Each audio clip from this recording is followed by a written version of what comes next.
Today we are going to solve question number 3.23 from Fundamental of Electric Circuit by Alexandra and Sadiku. The question is that we have to calculate V0, which is shown here in the given circuit, and the V0 is the voltage across 2 ohms of resistor.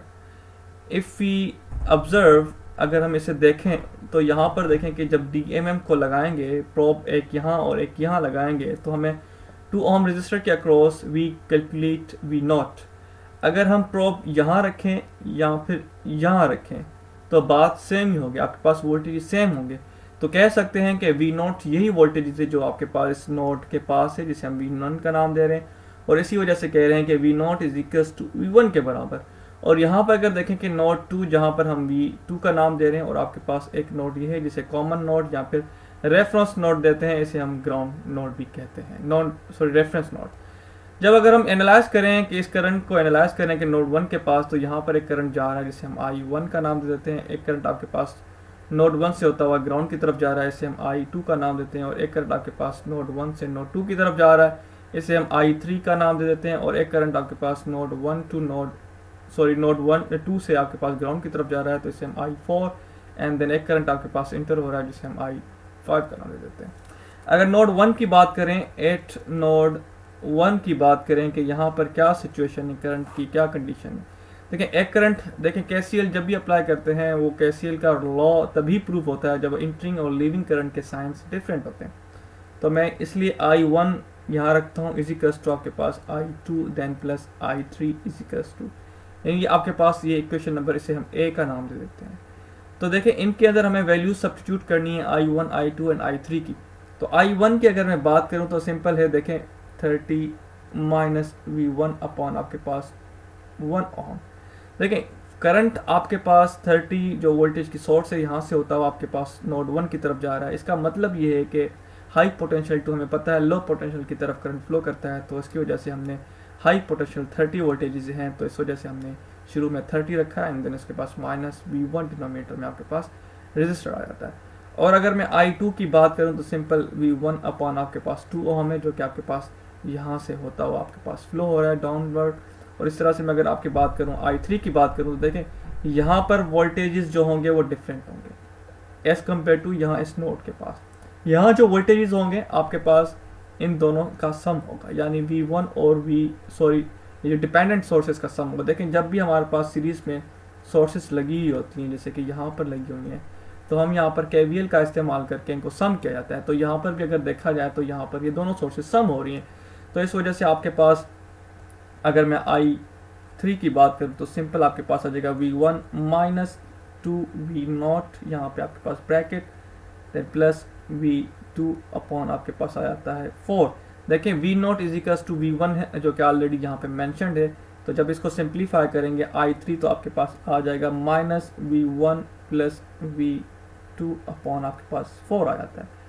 और इन्हीं values को अगर हम इसमें equation number 1 के अंदर substitute करें, तो आपके पास सब्स्टिट्यूट करते हैं, देखते हैं क्या आता है. 30 minus V1 upon 1 and equals to आपके पास आ जाता है V1 अपॉन 2, जो कि I2 है. एंड देन प्लस I3 की बात करूं तो minus V1 plus V2 upon 4 आ जाता है. जब हम इस इक्वेशन को मज़ीद सिंप्लीफाई करेंगे तो आपके पास इक्वेशन कुछ इस तरह की बन जाएगी. 5V1 minus V2 equals to 120, आपके पास इक्वेशन नंबर 1 का नाम देते हैं.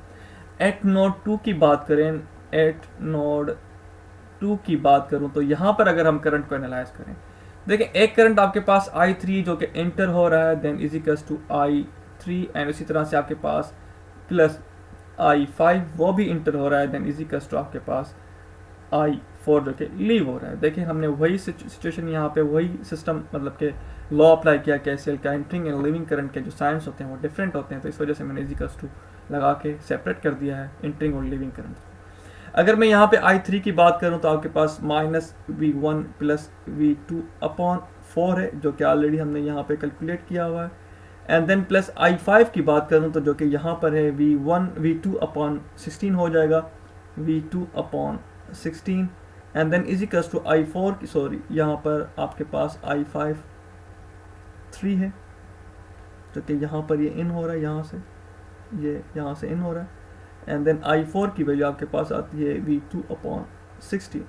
जब हम इस इक्वेशन को फर्दर सिंप्लीफाई करेंगे, यानी ये 16 आपके पास सिंपल यहाँ पे जाके मल्टीप्लाई हो जाएंगे, तो आपके पास कुछ इस तरह की इक्वेशन बन जाएगी 16V1 + 16V2/4 and then plus यहाँ पे 16 × 3, तो यहाँ पे 48 एंड इसी कस तो आपके पास V2 आ जाएगा।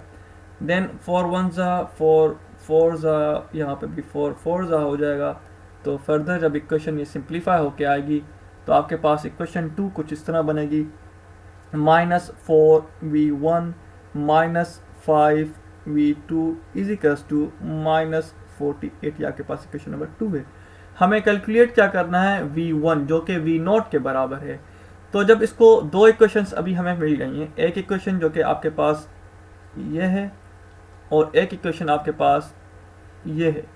देखिए इन दोनों इक्वेशन को आप साइमल्टेनियसली कैलकुलेटर में सॉल्व करें तो आपके यानी कि मोड के ऑप्शन में जाएंगे, एक साइंटिफिक कैलकुलेटर के, उसके अंदर इक्वेशन का ऑप्शन है, उसकी फर्स्ट टाइप वाली इक्वेशन है, उसमें उसको क्लिक करेंगे। सिंपल दोनों इक्वेशंस की वैल्यूज पुट करेंगे, V1 V2 और कांस्टेंट की। तो आपके पास V1 की वैल्यू कुछ इस तरह से आएगी 22.34 वोल्ट।